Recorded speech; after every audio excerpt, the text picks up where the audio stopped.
Welcome to the Scale with Strive podcast, a place where you come to listen to some of the world's most influential leaders within the SaaS industry. I am your host, Dylan Hoyle, and today I'm really pleased to welcome Mike Avery.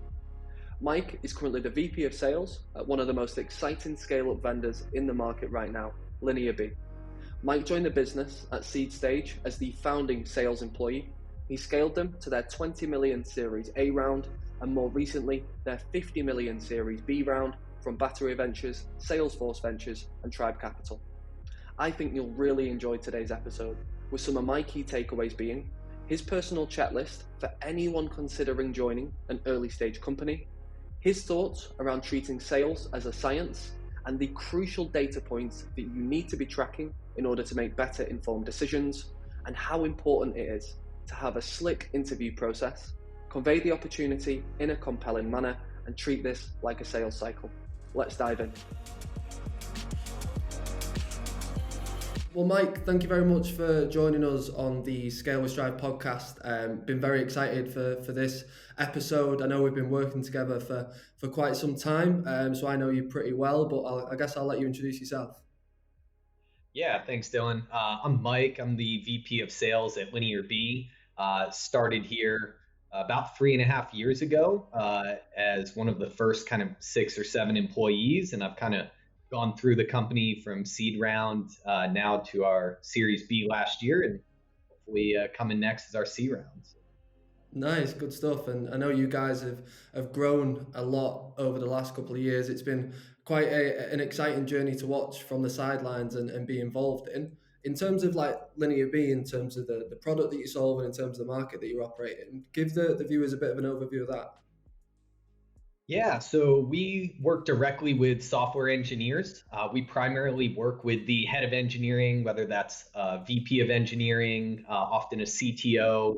And that's kind of our primary persona that we deal with. But we also work with a lot of directors and managers of software engineering. So we deal with a fairly technical crowd, which I think is a nuance to our product and to our space. Sure, I get you. And I guess with that being said, it's a little bit similar to what you've done in the past, right? In terms of obviously prior being with PatSnap, etc., similar sort of persona that you were selling in. But you obviously started your career outside of technology. You were outside of SaaS, I think, obviously, when you were with Access Warranty right back at the start of your career. Talk us through about how that sort of came around. I know it was Access Warranty, Imperial Capital, and then you took the leap into SaaS.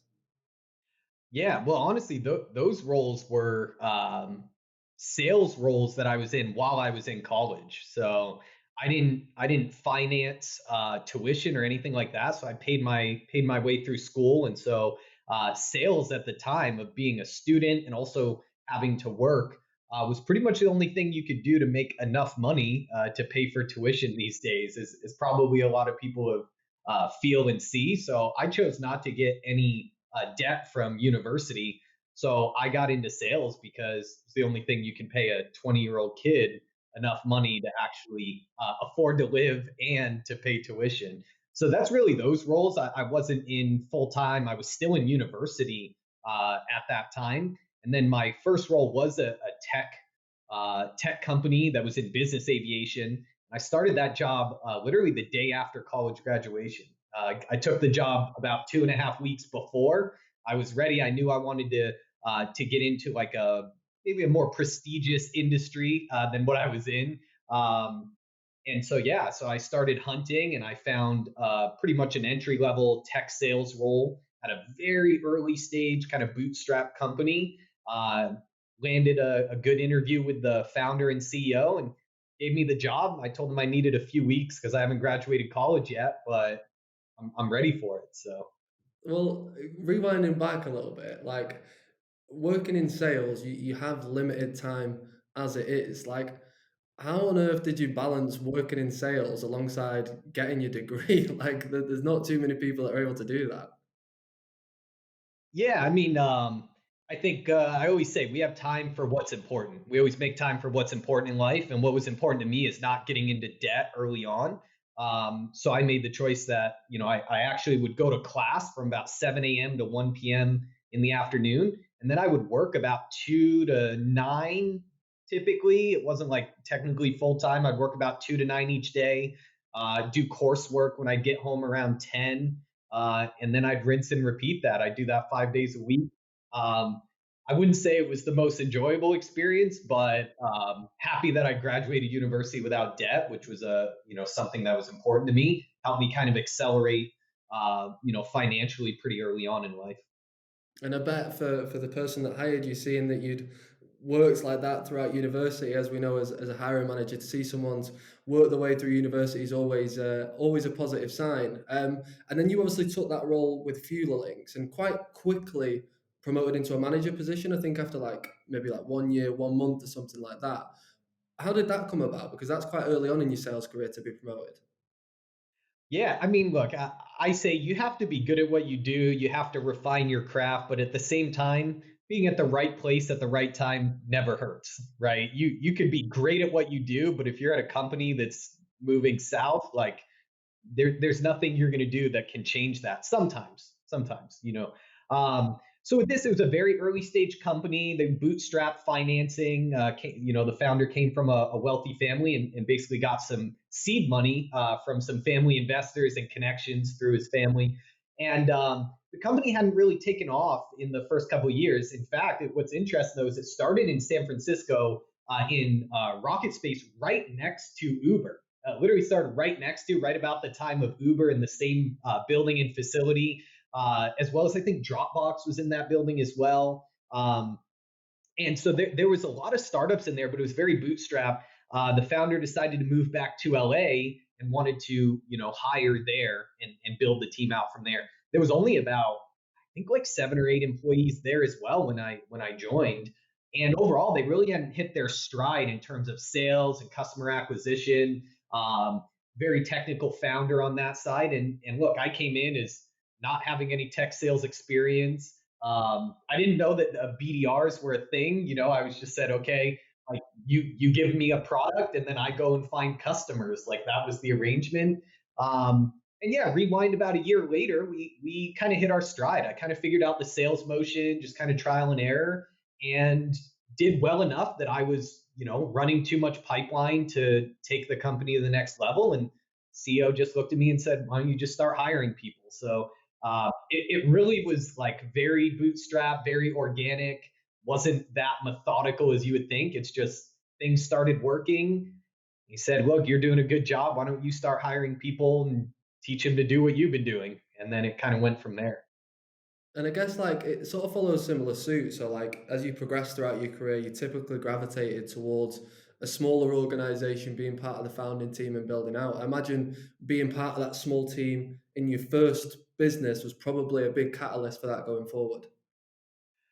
Yeah. Oh, absolutely. I mean, like I said, I didn't know what a BDR or an SDR was. So once I found out that that was a thing, because I didn't come from this big tech background or anything like that, this was kind of new to me. I was like, wow, there's people that will help generate meetings for you. They'll actually like get you in front of customers. It's like the coolest thing ever. And there's things like that you kind of figure out and develop over time.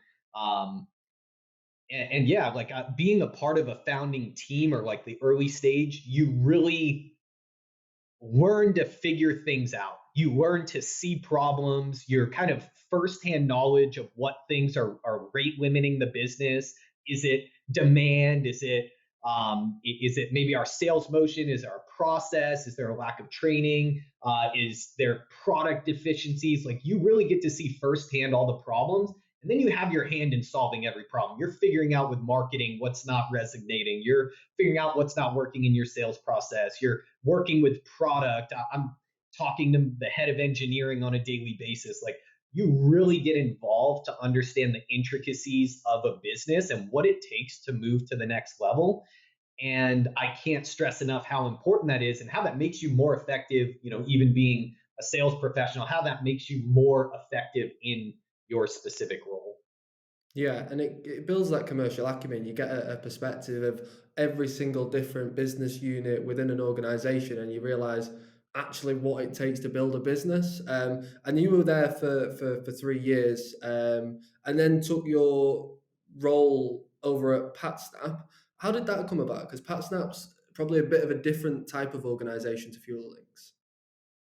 Oh yeah, massively. I was at Fuel Links, I think, for just over 4 years, and I went over to PatSnap. Really, my intention was I've kind of maxed out. There was a fairly niche industry in business aviation. The company was doing well, but it's not a massive addressable market. So there's one thing I knew. I did my master's degree while working at Fuel Links, and I said, okay, I'm going to do this, and then next, I want to get into kind of a larger addressable market. I want to be a part of something that can have a higher growth potential and a bigger market cap. And so that's what I was looking for, is to really take my career to the next level. And I felt like I couldn't do that in the industry and space that I was in at Links. Great experience, really learned so much from it. But I said, I need a larger addressable market if I want to be in kind of a hyper growth SaaS company.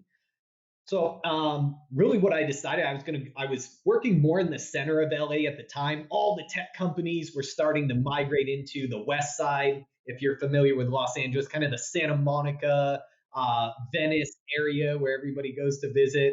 I said, okay, so I'm going to go down there, and I started looking for jobs. Sure enough, there's just tons of opportunity that was there. It was kind of a booming space. Everybody was looking to hire in LA.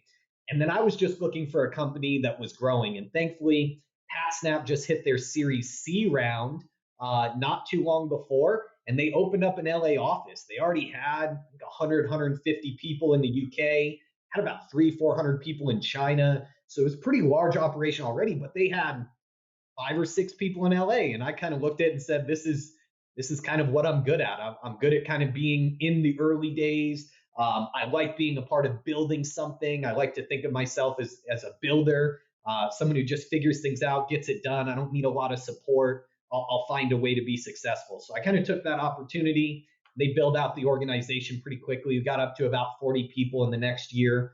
I became a manager pretty quickly there, as again, I came on fairly soon, and we kind of took off after that. It was only 5 months. Like Okay. that's not pretty soon. That's really soon. Was that just due to like the right place at the right time with the right people? Yeah, I mean, you got to bet on the right horse. And I came in, there was a few people there already, and they said, hey, we have growth to get to 20, 30, 40 people here in the next year. I looked around, saw 5 or 6 people. I said, all right, they didn't promise me anything. I remember the VP when I joined, he said, look, we don't have any management right now.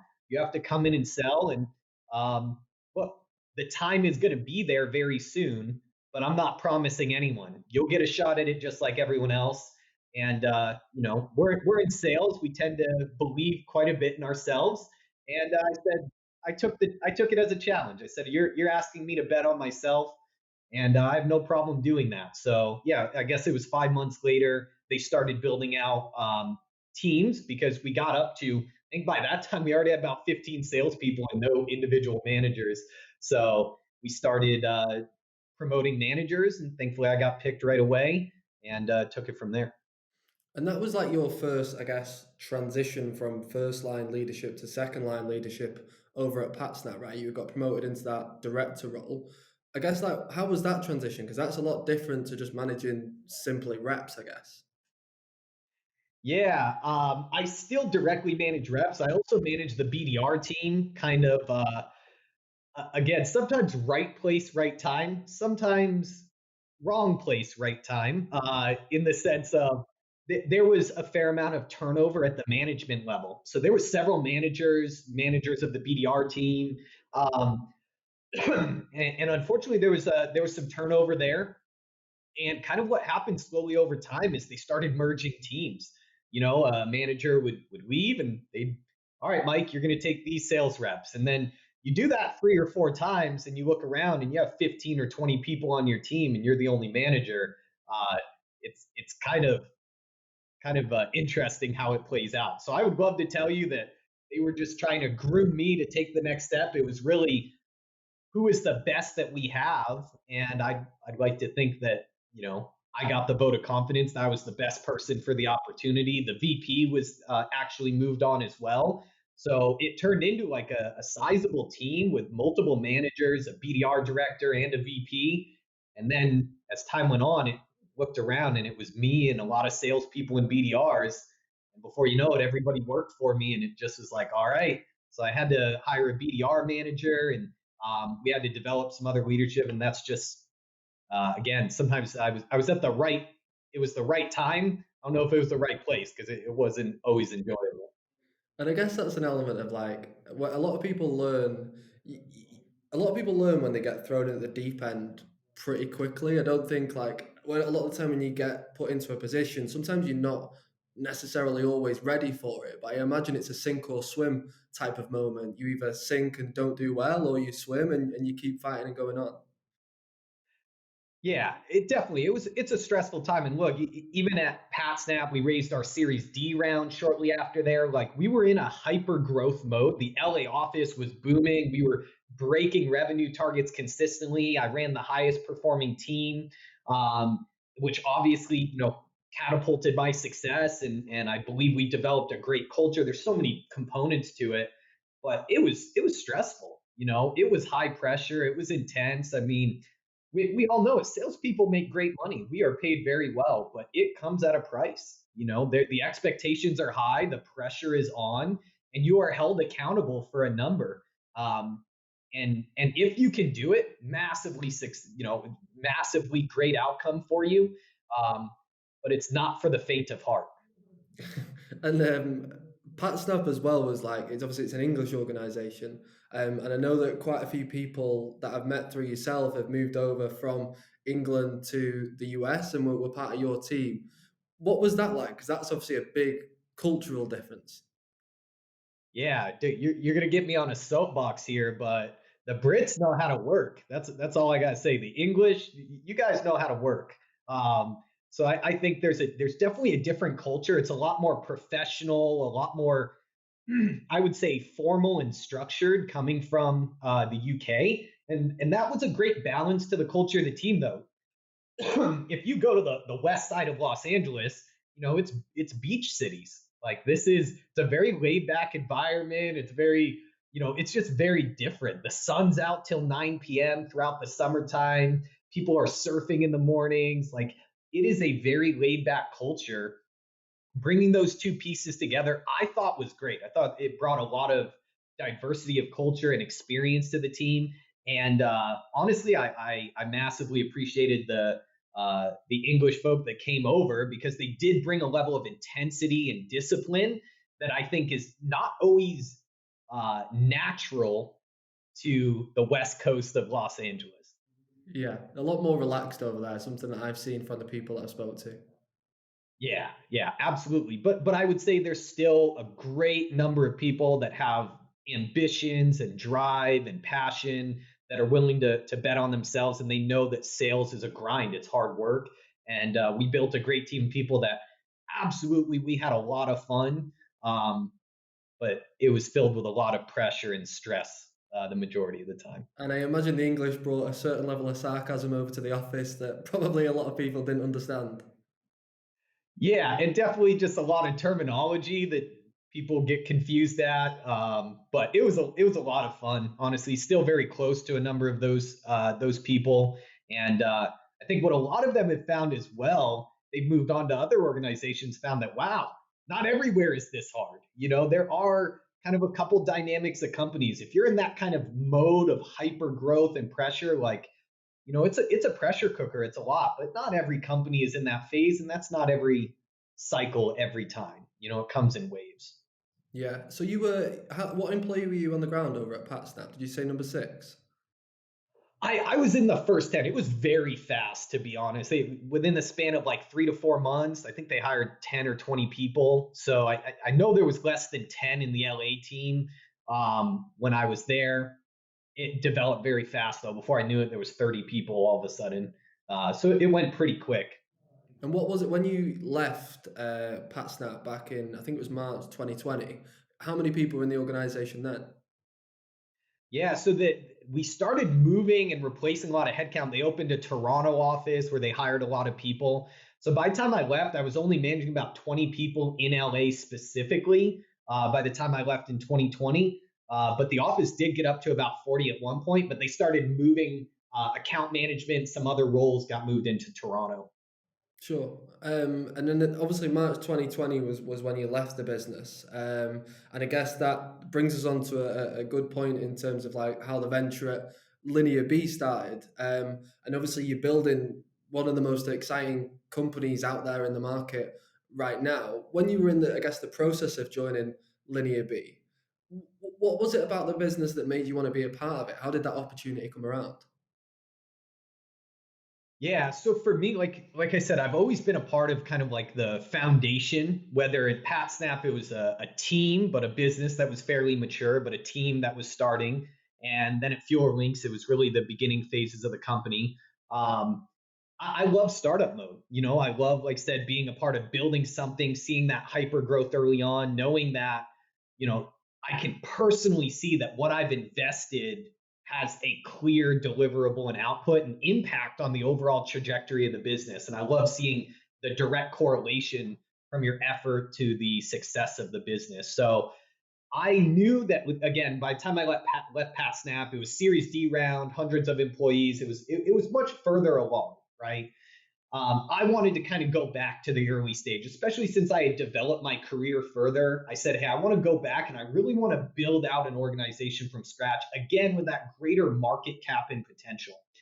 Had a number of opportunities, but really at the end of the day, when you're looking at joining an early stage company, now a lot of the other companies I was looking at were like Series B, which at least they figured out product market fit. They've started acquiring customers.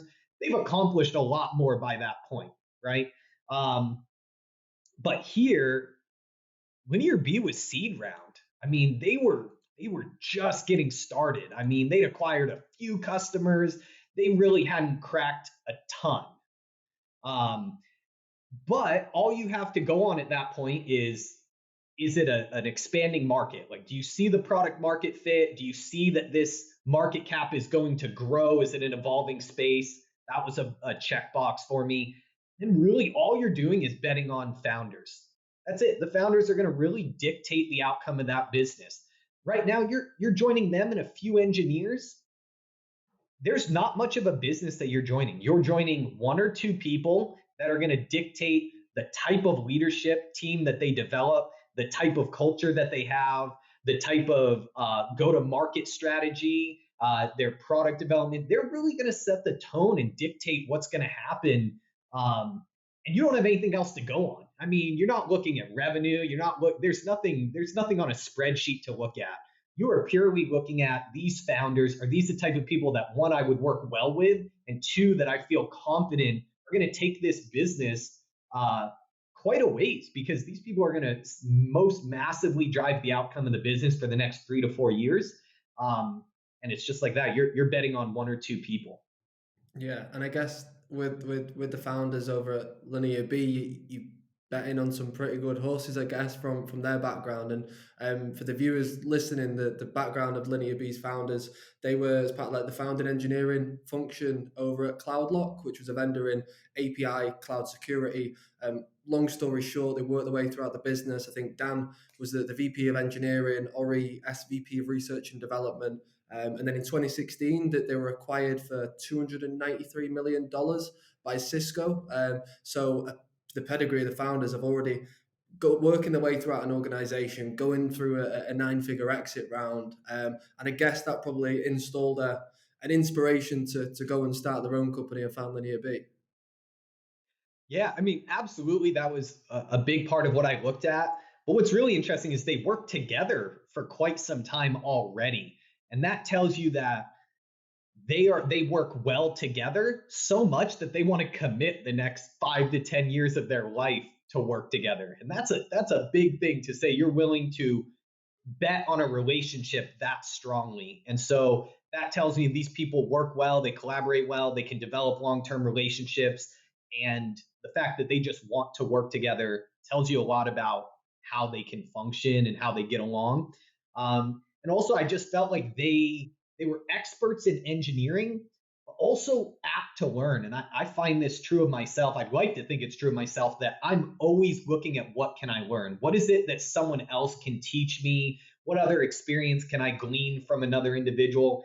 And I really got that sense even through the interview process with them, that they were looking to understand my experience and how I could bring that to advise LinearB on how to grow. And that's often not what you get in interviews. And what I was really impressed with, I said, I want to join someone like this that I'm going to take direction and guidance from, and I have a great level of respect for. But at the same time, this is someone that wants to hear and actually wants to take some advice and implement some new strategy that maybe they haven't experienced themselves. And I find that when people do have a great experience, a specific domain, but also a willingness to learn something new from others, um, I feel like that really raises your potential as a leader when you haven't necessarily arrived at saying, hey, I'm starting this company, I know everything there is to know. You're going to hit your rate limit pretty quick. And I got a great sense from them that they were apt to teach, but also had a great background. Yeah, so I guess it's a summary of a couple of things, right? The pedigree of going through the exit, building through a company, couple that with working together, and I guess that real synergy and harmony between themselves, because I think obviously that's really important at executive level that you have people who work well together, they work in harmony, and they're doing things for the best of the company. And then lastly is that high sense of humility. Being willing to adapt, being willing to learn, not thinking they know it all, but wanting to bring everyone else in the organization up around them and not just thinking they're it essentially. So I guess it's a summary of a few of those things. And I guess like diving a bit deeper into LinearB, right? I think what we've previously spoken about outside of this conversation is like the win rates and things at LinearB and the traction that you guys have got over the last couple of years. And obviously I'm not going to mention specifics, but it's pretty impressive. For your customers, I guess, what is it that makes LinearB so compelling to buy? Why is it such effective solution for them? Yeah. So I think it's twofold. So one is the product market fit, right? We are solving a problem about engineering organizations not being very data driven. They have a lot of data to run their systems and environments from a technical standpoint. They can monitor, track, and manage all of their actual applications. But what about the work that the people are actually doing? The way that the work is getting done, the way that their code is getting written, the way that their products are being built, the work that engineers are doing day in and day out. They don't have a lot of data that measures and gives them visibility into that process. We correlate it to like it's like not knowing your win rate in sales or not knowing your average sales cycle, not knowing your average deal size, not knowing what markets like segments of your market, whether you're great at mid market or your enterprise deals perform in a certain way. It's like that, but in engineering of missing this type of information that we all in sales feel is kind of expected. It's these are things everybody should know. It would be crazy to run a sales organization without knowing these things. But in engineering, that evolution is coming. And LinearB is coming right at the beginning of that a few years ago, where we're seeing that movement of saying engineering needs to have more data and visibility. So we're solving a clear pain that is like very quickly being accepted as something worth solving in an organization. And thankfully, if you just look at global trends, every company is becoming a software company. There's not an organization you can think of that doesn't have a large and impactful engineering organization. If you go to a company like Home Depot, they're a store that has hardware. They have applications, they have ordering systems and services, they have a lot of customer facing software products. And all of these types of companies, not just tech companies, software is becoming critical to their success. So this is where I say right product, right place, right time. And then from there, it's about execution. There's other participants in our space. LinearB set itself apart, we believe, because in the sales organization, we put a massive emphasis on being experts. There's a lot of things that I could go into, but our salespeople actually know the product. I know that's kind of a revolutionary statement, but our salespeople actually know, intricately understand the product, not just the pain. A lot of them are trained to do discovery and this, but our salespeople run product demos. They run technical Q&A sessions. We don't have a massive team of sales engineers or solution architects that do all of the technical stuff for us. Our salespeople are experts in the product and its value. And it gives us a great level of credibility, and it develops a strong relationship with our prospects and buyers that represents LinearB as a knowledgeable partner and expert in this space, and people that they feel motivated to work with because they feel they're working with people that understand them. You're telling me, Mike, I've spent probably almost half my recruitment career trying to map out every single business where they sell to development and engineering stakeholders. I've spent a hell of a lot of time doing it. So I guess with that being said, like you run like a bit of a different sort of sales motion to a lot of other organizations. You guys are quite focused on high velocity sales motion as opposed to the typical MongoDB, App Dynamics back in the day where they did a lot of whale hunting.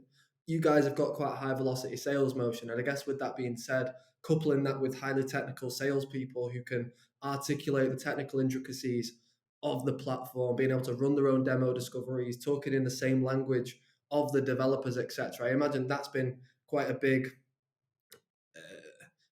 way of your success and how you've succeeded so far in the market. And you've now been in the business for quite a few years. I guess what's been the biggest success story of it so far? Like what are you most proud of in terms of some of the things that you've achieved?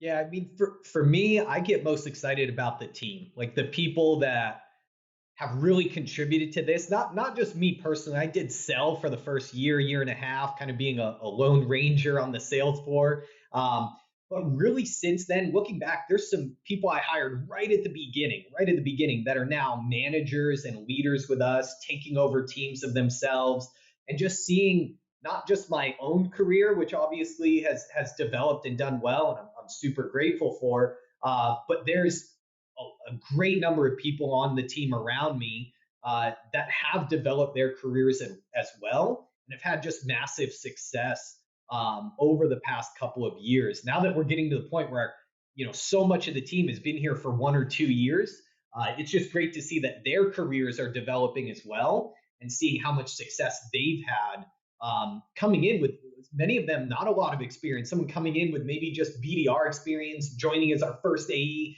then being a team lead, now being a manager, and looking to take the next step in management as well. Seeing someone in just a year and a half or 2 years go through all of these steps.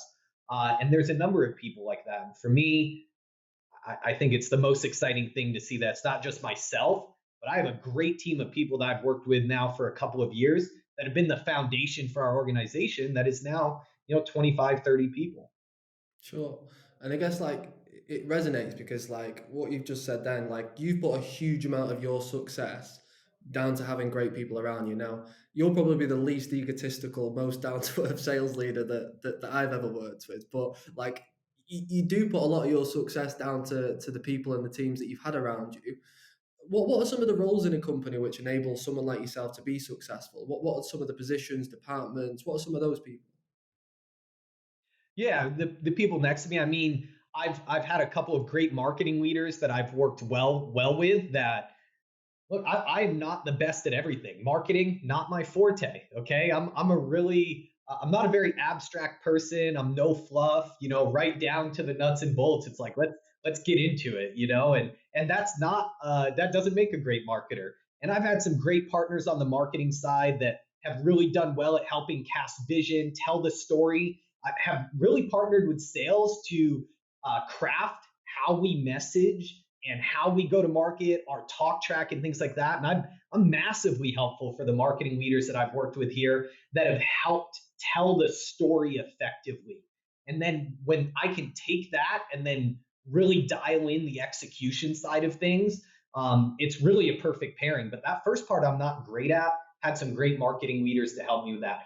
Also, the founders are super helpful there. Again, they were the persona. Our founders were VPs of engineering and R&D, and that's who we sell to. So there's a great founder knowledge base and domain of expertise that we tap into there. I'd also say in operations, we did really well. I believe the data we run with, the reporting, the visibility, and the accountability, we've run at a very high level from the early days. I've had a massive amount of insights and data around our sales process, our execution, our customer behavior, all of that from the very early days. And I can tell you that helps you to dial everything in very early on to make sure that execution is on point. And as you grow, that becomes so critical. How do you know if everyone's executing on the level that you expect? And you need a lot of data, a lot of insights to break down everything that's happening in the organization.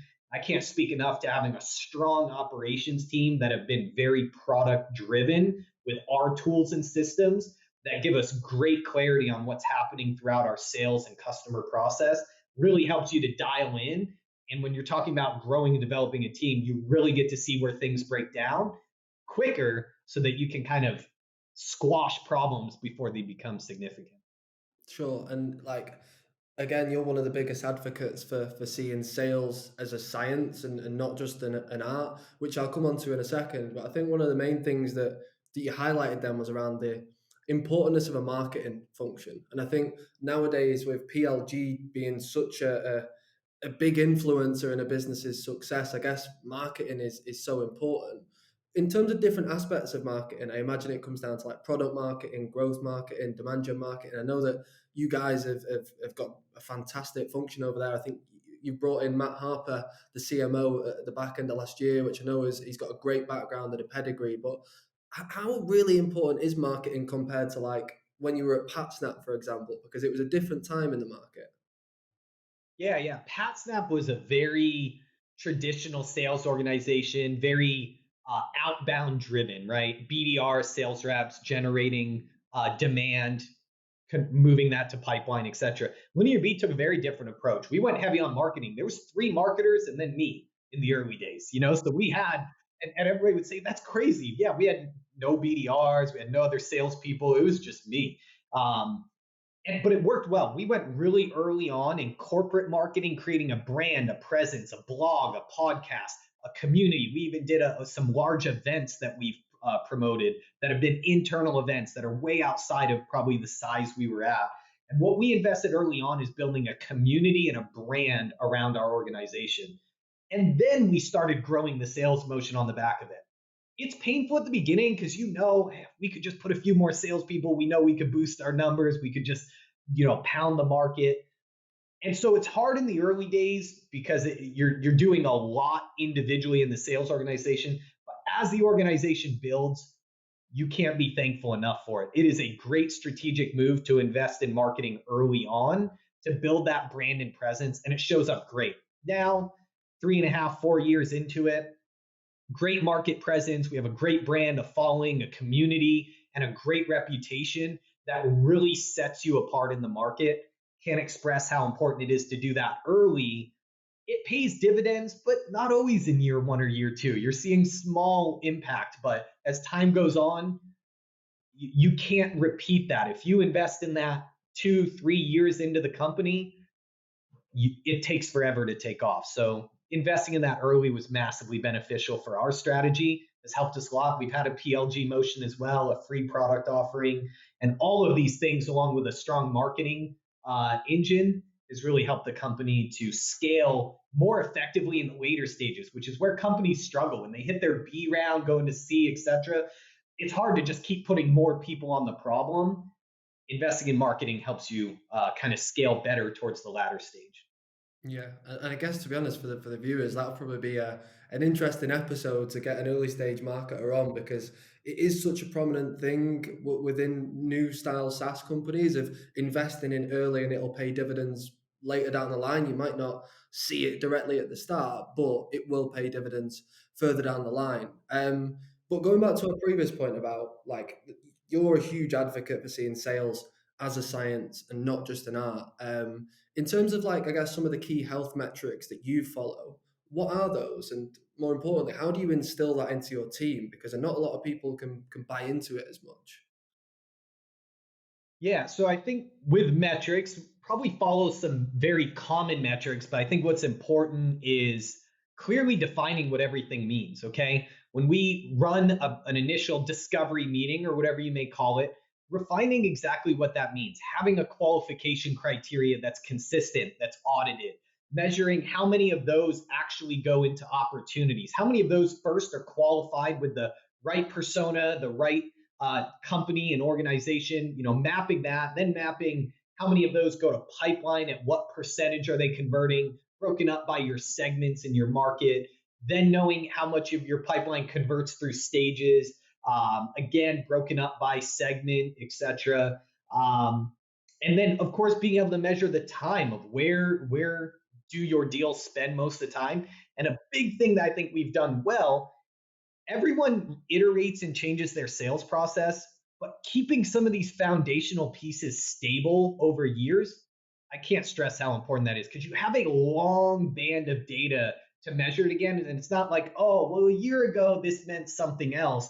This is what I see in a lot of organizations. They're just so quick to change some of their core methodologies. It's fine to change methods, messaging, tactics, but you need to keep some data very consistent for a long period of time so you can catch very quickly when things are off. We look at, hey, a meeting's ran, does it go to an opportunity? If that dips, we've got 3 to 4 years of consistent, accurate data to say, if it moves in the wrong direction, we know that something is going wrong, that something is changing.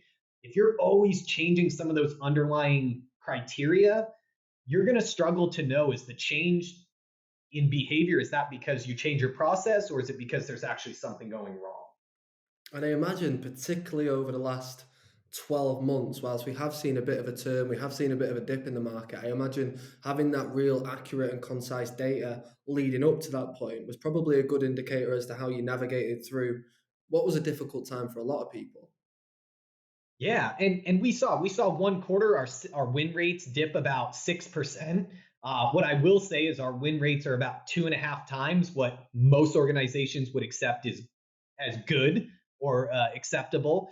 But we saw a 6% decline, and that does help us to see that, is it market related? We were able to break down and see what segment of the market it occurred. It was at the very small side of the organizations. We're saying, okay, there's more scrutiny in Q1 of 2023. The other segments were still performing as expected. But again, we had 8, 10 quarters of data to look at and say, this is an anomaly for 1 quarter, bounce right back up the next quarter. Also really helps you to not overreact. This is where sometimes I see organizations, they see something go wrong and they overcorrect.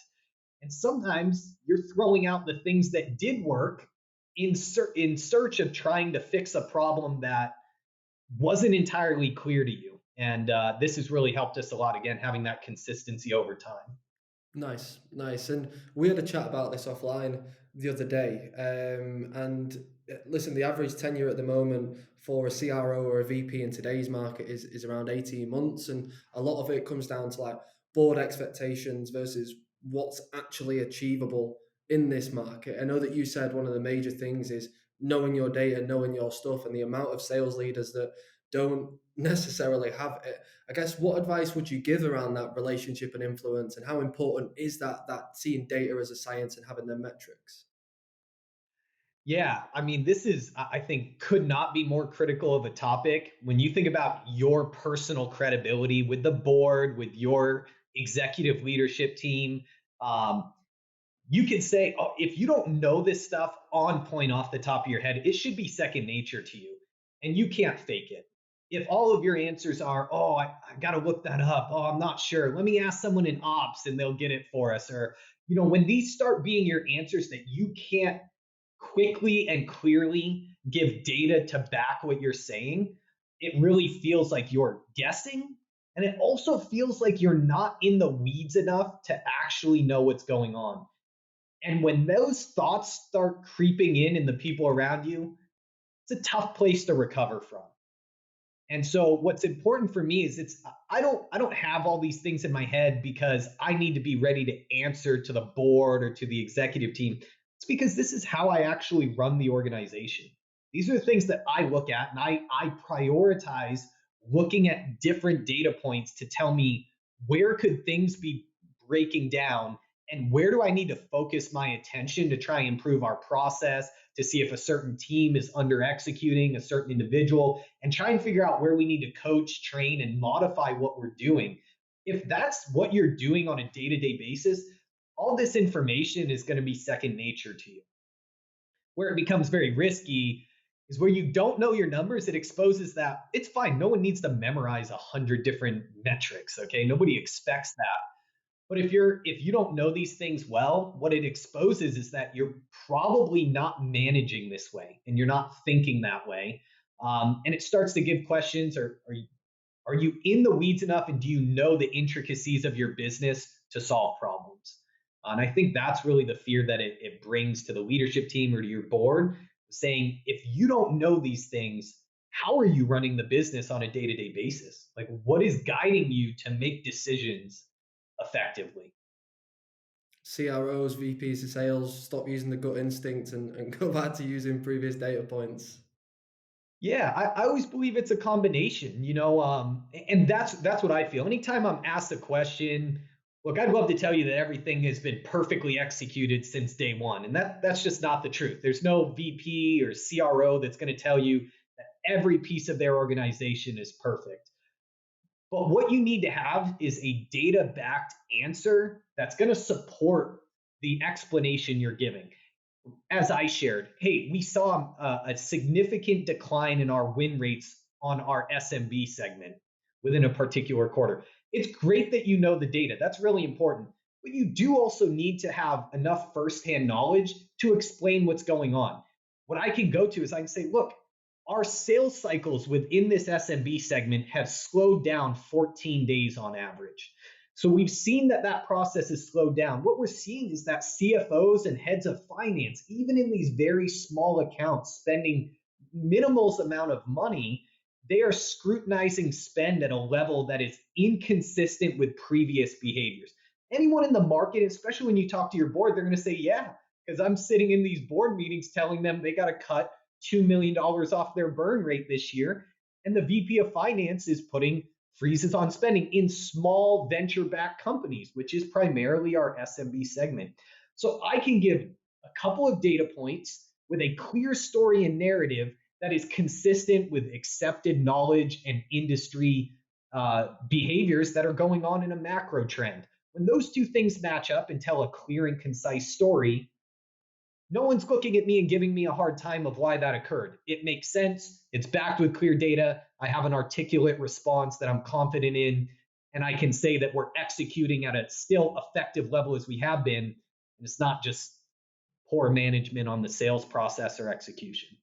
Yeah, yeah, and I imagine you've probably shocked a few members of the board and other people when you can just reel things off straight away and you know it and understand it, which is something that I think a lot of people can take away. And on to the next point, in terms of like, as a VP of sales, you have such a huge amount of responsibility, and you play such a key role in the success of an organization. And even with a world class product, if you don't have the right go to market strategy, you don't have the right people to execute, you're not necessarily guaranteed to be a success. And it's going back onto a previous point, is that how much of an importance you've played to have great people around you. How much has hiring played a part in that? Like, I know we've had a lot of conversations, but how important is that hiring piece? Yeah, I feel it's everything, particularly in the early days. Early on, and even still now, every person, when you're in seed A, B, C round, these stages of a company, every single hire has such a massive impact. You're not hiring 100 people and saying it's okay that 20% don't work. When you're hiring one or two people, you're really betting on these people. We all go through it. We sit in our spreadsheets and in the board meetings and say we're going to add capacity and we're going to up capacity 50%. And when you're small, 50% is one or two people sometimes. Eventually it gets to a point, 5 or 10 people are great, but your margin for error is so small. You're betting so much of the growth of the company, sometimes a couple of people.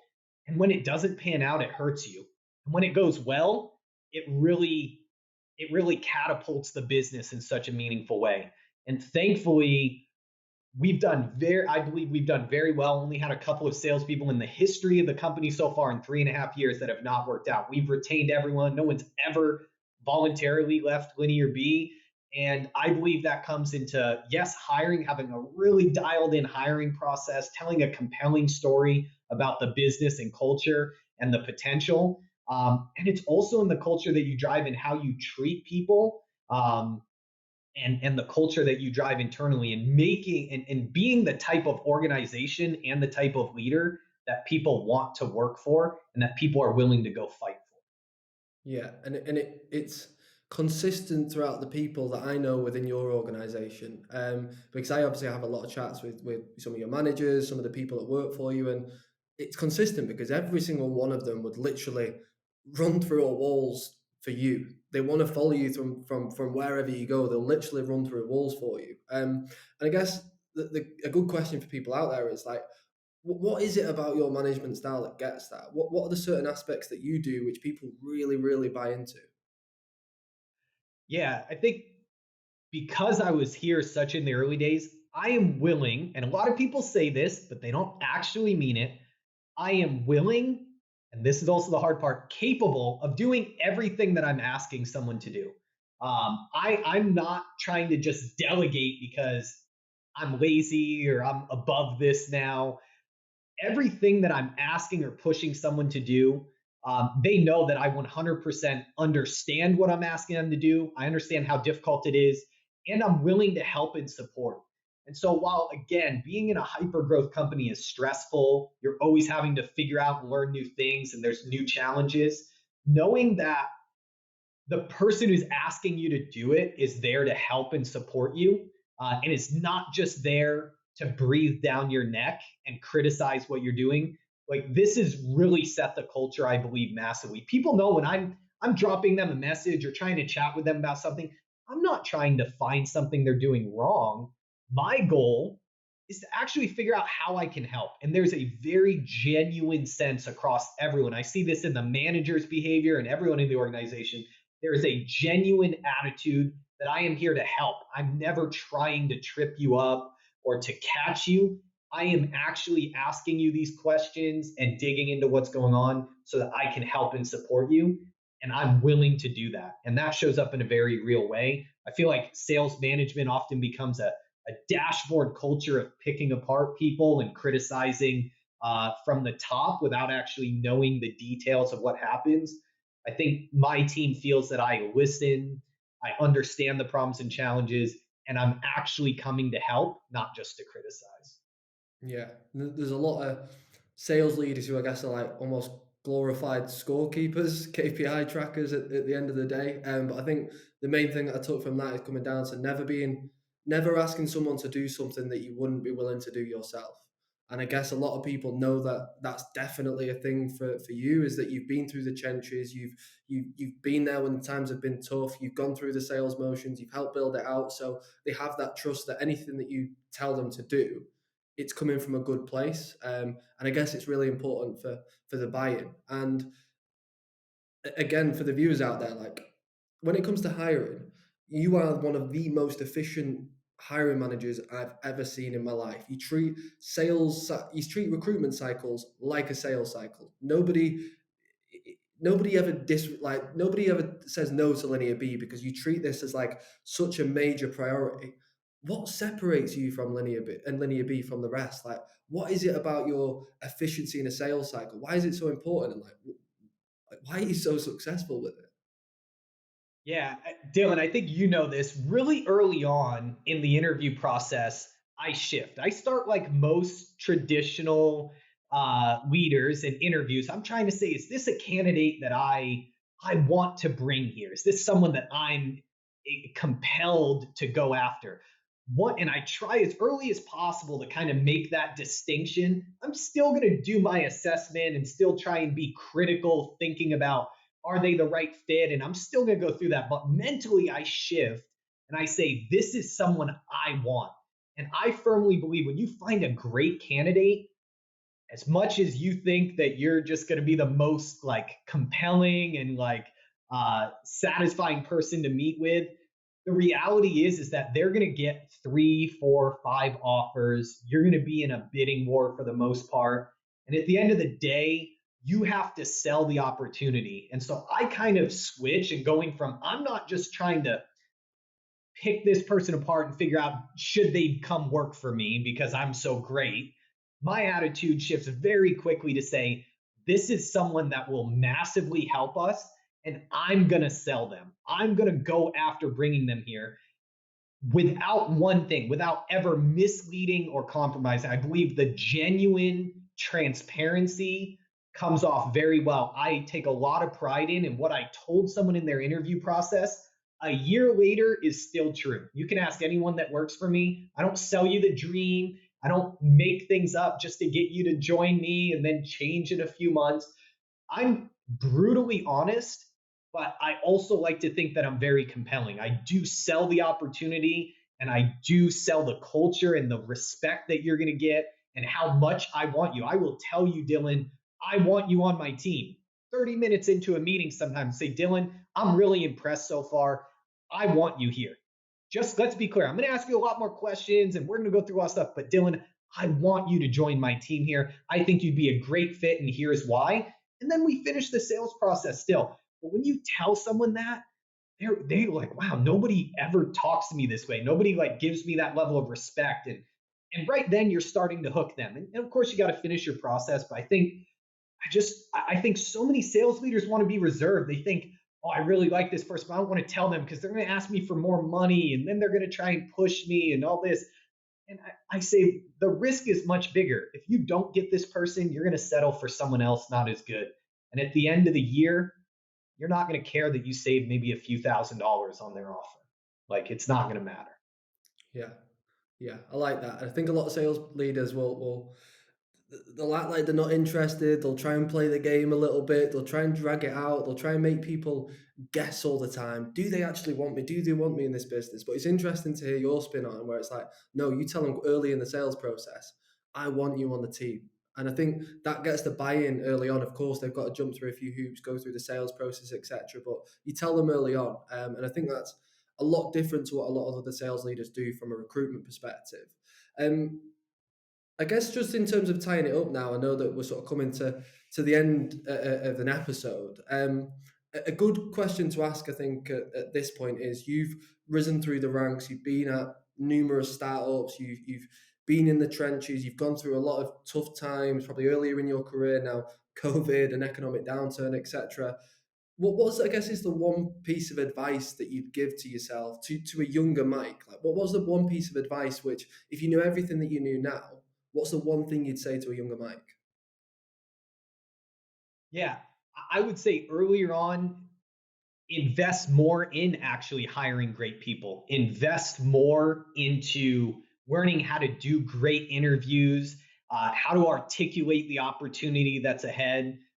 I mean, I know we've talked about it, but honestly, I wouldn't be anywhere close to where I'm at if it weren't for every opportunity I've had. I can think of 2 or 3 people that have been on my team in every organization that has massively dictated the success of the business. It's every time there's a few people that I say, man, if these few people were not here, I wouldn't look good. I wouldn't be promoted. I would not be running a high performing team. There's a few people that, as much we all like say, oh, everybody's an A player, that's just not true.